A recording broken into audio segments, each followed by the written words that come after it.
ഇന്ന് നമ്മൾ ഡിസ്കസ് ചെയ്യുന്നത് ഇപ്പോൾ നമുക്ക് ഭക്ഷണം കഴിക്കുന്ന സമയത്ത് ഭക്ഷണം തൊണ്ടയിൽ കുടുങ്ങി അപകടപ്പെടുന്ന അല്ലെങ്കിൽ മരണപ്പെടുന്ന ഒരുപാട് കേസുകൾ നമ്മുടെ മുന്നിൽ നിത്യം കാണാറുണ്ട് അല്ലേ? ഒരു വർഷം തന്നെ 12 കുട്ടികൾ മരണപ്പെട്ടത് റംബൂട്ടാൻ്റെ കുരു കഴിച്ചിട്ടാണ്. ഒരുപാട് നമ്മൾ പേപ്പറിൽ വായിക്കാറുണ്ട്. തൊട്ടടുത്ത ദിവസങ്ങളിലായിട്ട് ഒരു കുപ്പിയുടെ അടപ്പ് തൊണ്ടയിൽ കുടുങ്ങിയിട്ട് പിഞ്ചു കുഞ്ഞ് മരിച്ചു. ഭക്ഷണം കഴിക്കുമ്പോൾ ഭക്ഷണത്തിൽ നിന്ന് ഇപ്പോൾ ചിക്കനൊക്കെ ആണെങ്കിൽ അതിൻ്റെ എല്ലിൻ്റെ പീസ് തൊണ്ടയിൽ കുടുങ്ങിയിട്ട് ഒരുപാട് ആളുകൾ മരണപ്പെടുന്നു. അപ്പോൾ ഇത്തരം ഒരു സന്ദർഭങ്ങൾ നമ്മൾ മുന്നിൽ വരുന്ന സമയത്ത് നമ്മൾ അവിടെ എങ്ങനെ ഇടപെടും എന്നുള്ളതാണ്. നമുക്ക് എന്ത് ചെയ്യാം, ആ കുട്ടിയെ അല്ലെങ്കിൽ ആ ഒരു വ്യക്തിനെ എന്ത് ചെയ്യാം, നമുക്ക് എങ്ങനെ രക്ഷപ്പെടുത്താം എന്നുള്ളതാണ് ഇന്ന് നോക്കുന്നത്. അതായത് സാധാരണ നമുക്കിപ്പം നമ്മൾ എന്തെങ്കിലും തരിപ്പ് പൂവ നമ്മൾ സാധാരണ തരിപ്പ് പൂവ എന്നൊക്കെ പറയാറുണ്ട് അല്ലേ? സാധാരണ നമ്മൾ നാട്ടുകാരൊക്കെ ചെയ്യുന്നത് ആദ്യം അടി കിട്ടുന്നത് നമുക്ക് തലക്കാണ് അല്ലേ? പലരും തരിപ്പ് പോയ അടി കിട്ടുക തലക്ക. പക്ഷേ തലക്ക് അടിക്കാൻ നമ്മൾ മെയിൻ കാരണം നമുക്കെന്ത് മുകളിലോട്ട് കയറിപ്പോകുന്ന ഒരു ഫീല് മാത്രമാണ്. ശരിക്കും അത് മുകളിലോട്ട് കയറി പോകുന്നില്ല. പണ്ടത്തെ ആളുകളൊക്കെ പറയുന്നത് ഇത് ഭക്ഷണം എന്ത് ചെയ്യുന്നു നേരെ തലച്ചോറിലേക്ക് കയറിപ്പോയി എന്നൊക്കെ ആളുകൾ പറയാറുണ്ട്. ശരിക്കും അത് തെറ്റാണ്. ഒരിക്കലും എന്ത് ചെയ്യുക, അത് മുകളിലോട്ട് കയറി പോകുന്നില്ല. ശരിക്കും നമ്മളൊരു മലപ്പുറം ഭാഷയിൽ പറഞ്ഞാൽ തൊണ്ടക്കുജിന്ന് മണ്ടക്കുജിക്ക് ബജ്ജില്ല എന്നാണ്. എന്ന് വെച്ചാൽ ഒരു സാധനം എന്ത് ചെയ്യില്ല, അങ്ങോട്ട് മുകളിലോട്ട് കയറി പോകുന്നില്ല. അതുകൊണ്ടായിരിക്കും ഒരു വർഷം എന്ത് ചെയ്യുക, നമുക്ക് തലക്ക് അടി കിട്ടുന്നത് അല്ലേ? ഒരു ചെറിയ പിഞ്ചു കുഞ്ഞാണ്, തല ഉറക്കാത്തൊരു കുട്ടിയാണ്, ആ കുട്ടിക്ക് വെക്കുമ്പോൾ തലക്കടിക്കും വലിയൊരു അബദ്ധമാണ്. അതേപോലെ നമ്മൾ കാണുന്ന മിൽക്ക് ആസ്പിറേഷൻ അല്ലേ? പാല് ഒരുപാട് കണ്ടിട്ട് പാല് കൊടുക്കുന്ന സമയത്തില്ലേ, കൊടുത്തു കഴിഞ്ഞാൽ പിഞ്ചു കുഞ്ഞിന് തൊട്ടിയിലൊക്കെ കിടത്തിയതാണ്. പിറ്റേന്ന് നമ്മൾ പേപ്പറിൽ വായിക്കുന്ന പിഞ്ചു കുഞ്ഞ് എന്ത് ചെയ്യുന്നു, നീല കളറായി കുഞ്ഞു മരിച്ചു എന്ന വാർത്ത കേൾക്കാറുണ്ട്. പാല് കൊടുത്തുകൊണ്ടിരിക്കുമ്പം ഒരുപാട് ആളുകൾ മരണത്തിലേക്ക് കുട്ടികൾ എന്ത് ചെയ്യും, മരണത്തിലേക്ക് പോയിട്ടുണ്ട്. അപ്പോൾ ഈ ഇങ്ങനത്തെ സന്ദർഭത്തിൽ കുറച്ച് കാര്യങ്ങൾ നമ്മൾ ശ്രദ്ധിച്ചു കഴിഞ്ഞാൽ എന്ത് ചെയ്യാം, നമുക്ക് ആളുകളെ മരണത്തിൽ നിന്ന് രക്ഷപ്പെടുത്താൻ പറ്റും. അതിൽ ഏറ്റവും പ്രധാനമാണ് എന്ത് ചെയ്യുക, കുട്ടികൾക്ക് പാല് കൊടുക്കുക എന്നുള്ളത്.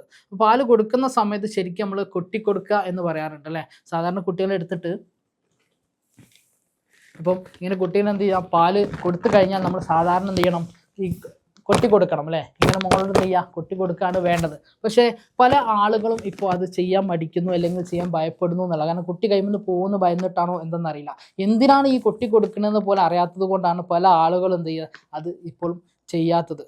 അപ്പം നമുക്ക് ആർക്കെങ്കിലും അങ്ങനെ ഭയമുണ്ട്, ഇങ്ങനെ കൊട്ടി കൊടുക്കാൻ അങ്ങനെ ബുദ്ധിമുട്ടുണ്ടെങ്കിൽ എന്ത് ചെയ്യാം, നമുക്ക് എന്ത് ചെയ്യാം, ഇങ്ങനെ കിടക്കുന്ന കുട്ടിയെ എന്ത് ചെയ്യാം, നമുക്ക് കുറച്ചൊന്ന് സൈഡിലോട്ട് കിടത്തിയെങ്കിലും എന്ത് ചെയ്യാം, കുട്ടി ഈ രീതിയിലെങ്കിലും കൊട്ടി കൊടുത്തിട്ട് ആ കുട്ടീനെ എയർ ബബിൾ, ആ പാലിൻ്റെ ആ ഒരു എയർ ബബിൾ എന്ത് ചെയ്യണം, നമ്മൾ പൊക്കിയിട്ട് ശേഷമേ കുട്ടീനെ എന്ത് ചെയ്യുള്ളൂ, നമ്മൾ തൊട്ടിലേക്ക് കിടത്താൻ പാടുള്ളൂ. ഓക്കെ. ഇനി നമുക്കിപ്പോൾ ഒരുപാട് പേപ്പറിൽ തന്നെ നമ്മൾ ന്യൂസിൽ വായിക്കുന്നതാണ് അല്ലേ, പാല് കൊടുത്ത കുട്ടി കിടന്നുറങ്ങുന്ന കുട്ടി പിറ്റേന്ന് മരിച്ച നിലയിൽ കാണാണ്. എന്താ അവിടെ സംഭവിക്കുന്നത് വെച്ചാൽ, ഇങ്ങനെ കൊട്ടി കൊടുക്കാതെ എന്ത് ചെയ്യുന്നു, നമ്മൾ തൊട്ടിലേക്ക് കൊണ്ട് കിടത്തിയിട്ട് ആ കുട്ടിക്ക് ശ്വാസം കിട്ടാതെ മരിക്കുകയാണ്. ഇങ്ങനെയാണ് അവിടെ ഉണ്ടാകുന്നത്. അതുപോലെ തന്നെ പാല് കൊടുക്കുമ്പോൾ ശ്രദ്ധിക്കേണ്ട വലിയൊരു കാര്യം വെച്ചാൽ, ഒരിക്കലും പാല് കൊടുക്കുന്ന ഉമ്മ അല്ലെ അമ്മ ഒരിക്കലും ഉറങ്ങാൻ പാടില്ല. കാരണം അമ്മ ഉറങ്ങിക്കഴിഞ്ഞാൽ അമ്മക്ക് എന്തില്ല, ബോധം ഉണ്ടാവില്ല. തൻ്റെ ചുരത്തുന്ന പാല് വരുന്നതിൻ്റെ കൺട്രോൾ നഷ്ടപ്പെട്ട് തുരതുരായിട്ട് കുട്ടിയുടെ വായിലോട്ട് പാല് വന്നു കഴിഞ്ഞാൽ സംഭവിക്കാൻ പോകുന്നത്, ഒരു സിപ്പ് നമ്മൾ എന്ത് ചെയ്യുന്നു, ഒന്ന് പാല് ഇറക്കി കഴിഞ്ഞാൽ നമുക്ക് വേണ്ടത് എന്താ, നമ്മളൊന്ന് വെള്ളം ഒരു ഉമിനീര് ഒരു പ്രാവശ്യം അങ്ങനെ ഇറക്കിക്കഴിഞ്ഞാൽ രണ്ടാമത് നമുക്ക് വേണ്ടത് ബ്രീത്താണ്. പക്ഷേ അമ്മയിൽ നിന്നും കൺട്രോൾ ഇല്ലാത്ത പാലിങ്ങനെ പിഞ്ചു കുഞ്ഞിലേക്ക് ഇങ്ങനെ വായിലേക്ക് ഇങ്ങനെ വന്നുകൊണ്ടിരിക്കുമ്പോൾ ആ പിഞ്ചു കുഞ്ഞിക്ക് ശ്വാസം എടുക്കാനുള്ള സമയം കിട്ടുന്നില്ല. വീണ്ടും അതിലേക്ക് എന്ത് ചെയ്യുന്നു, പാല് വന്നുകൊണ്ടിരിക്കുന്നു. അവിടെ മിൽക്ക് ആസ്പിറേഷൻ സംഭവിക്കുന്നു. അതൊക്കെ വലിയൊരു അപകടത്തിലേക്ക് പോകുന്നു. അമ്മ ഉറങ്ങിക്കഴിഞ്ഞാൽ അമ്മക്ക് ബോധമില്ലാത്ത രീതിയിൽ പാല് കൊടുത്തുകൊണ്ടിരിക്കുന്ന സമയത്ത് അമ്മയുടെ ബ്രസ്റ്റ് കുട്ടിയുടെ മുഖത്ത് വന്ന് ശ്വാസം വിട്ടിട്ട് കുട്ടികൾ മരിക്കുന്ന ഒരുപാട് അവസ്ഥകൾ നമ്മൾ മുമ്പിൽ കാണാറുണ്ട്. അപ്പോൾ എന്ത് ചെയ്യും, ശരിക്കും ഒരു കുട്ടിയെ ആക്റ്റീവായിട്ട്, കുട്ടിക്കും ബോധം വേണം, കുട്ടിയുടെ അമ്മയ്ക്കും ബോധം വേണം. രണ്ടാളും ആക്റ്റീവായിട്ട് ഇരുന്ന് കൊണ്ട് പാല് കൊടുക്കണം എന്നാണ് ഈ ഒരു അവസരത്തിൽ പറയാനുള്ളത്. ഇത് പക്ഷേ ഒരു മിൽക്ക് ആസ്പിറേഷൻ പോലുള്ള അവസ്ഥകളാണ് സംഭവിക്കുക. പക്ഷേ ഒരു ഹാർഡായ സാധനം അല്ലേ, നമ്മൾ തൊണ്ടയിൽ കുടുങ്ങി, മിഠായി കുടുങ്ങി അല്ലേ, റംബൂട്ടാൻ്റെ കുരു കുടുങ്ങി, പിസ്തയുടെ തോട് കുടുങ്ങി, ഒന്നും വേണ്ട, നമ്മളെ മിച്ചറിയിൽ ആ കടലിൻ്റെ പകുതി പൊട്ട് മതി ഒരു പിഞ്ചു കുഞ്ഞു മരിക്കാൻ. അത്രയും മൈന്യൂട്ടാണ് ഈ ഒരു സാധനം. നമ്മുടെ ശ്വാസനാളിയിലേക്ക് പോയി കഴിഞ്ഞാൽ അതൊന്ന് ബ്ലോക്കായി കഴിഞ്ഞാൽ, ശ്വാസം മുട്ടിക്കഴിഞ്ഞാൽ എന്ത് ചെയ്യും, കുട്ടി എന്ത് ചെയ്യും, മരണപ്പെടും അല്ലേ? പക്ഷെ ആ മൊമെന്റ് നമുക്ക് ചെയ്യാൻ അറിയുന്ന ഒരു ടെക്നിക്കാണ്. ആ ടെക്നിക്ക് ചെയ്ത് കഴിഞ്ഞാൽ നമുക്ക് എന്ത് ചെയ്യാം, കുട്ടീനെ രക്ഷിക്കാൻ പറ്റും. ഒന്നുമില്ല, സിമ്പിളായിട്ട് ഈ കുട്ടീനെ എന്ത് ചെയ്യുന്നു, നേരെ കുട്ടിയുടെ വായും മൂക്കും ഓപ്പൺ ആവുന്ന രീതിയിൽ എന്ത് ചെയ്യുന്നു, നമ്മൾ പിടിക്കുന്നു. നേരെ കുട്ടിയെ നമ്മളെ കയ്യിലേക്ക് കിടത്തുന്നു. കുട്ടിക്കൊരു സപ്പോർട്ട് വേണം അല്ലേ? കുട്ടീനെ കയ്യിലേക്ക് കിടത്തിയിട്ട് വളർത്തി കിടത്തിയിട്ട് നമ്മുടെ കാലിനൊരു സപ്പോർട്ട് കൊടുക്കുക. ഒരു 45 ഡിഗ്രി എങ്കിലും ഇങ്ങനെ കുട്ടി എന്ത് ചെയ്യുക, ചെരിഞ്ഞ് നിൽക്കട്ടെ. കാരണം ഈ കുടുങ്ങിയ സാധനം സ്വന്തമായിട്ട് തുപ്പാൻ കുട്ടിക്ക് കഴിയില്ല. അപ്പോൾ എന്ത് ചെയ്യുന്നു, ആ സാധനം ഉരുണ്ടങ്ങോട്ട് പോരണം. ഒരു മിഠായിയാണ് കുടുങ്ങിയത്, എന്ത് ചെയ്യാം, അത് ഉരുണ്ടങ്ങോട്ട് പോരണം. അതിനു വേണ്ടി എന്ത് ചെയ്യുന്നു, ഈ രീതിയിൽ ചെരിഞ്ഞ് വെക്കുന്നു. കുട്ടിയുടെ ബാക്ക് ഭാഗത്ത് ദാ ഈ 2 ബ്ലേഡിൻ്റെ സെൻറ്ററിൽ 5 സ്ലാപ്പ് ചെയ്യാൻ പോവാൻ. 1 2 3 4 5 5 പ്രാവശ്യം എന്ത് ചെയ്യുന്നു? സ്ലാപ്പ് ചെയ്യുന്നു. നമ്മൾ അടി കറക്റ്റാണ്, ഈ കുടുങ്ങിയ സാധനം തെറിച്ചങ്ങോട്ട് പോരും. ഇതെപ്പോഴാണ് ചെയ്യേണ്ടത്? നമ്മൾ ഓരോരുത്തരുടെ മുന്നിൽ ഇങ്ങനത്തെ ഒരു അനുഭവം കണ്ടു കഴിഞ്ഞാൽ ഒരു കുട്ടി ഇങ്ങനെ മിണ്ടാതിരിക്കുക എന്ന് പറഞ്ഞാൽ ശ്വാസനാളിയിൽ എന്തെങ്കിലും നടഞ്ഞു കഴിഞ്ഞാൽ പിന്നെ കുട്ടിക്ക് എന്തില്ല, സംസാരിക്കാൻ കഴിയില്ല, കുട്ടിക്ക് അറിയില്ല.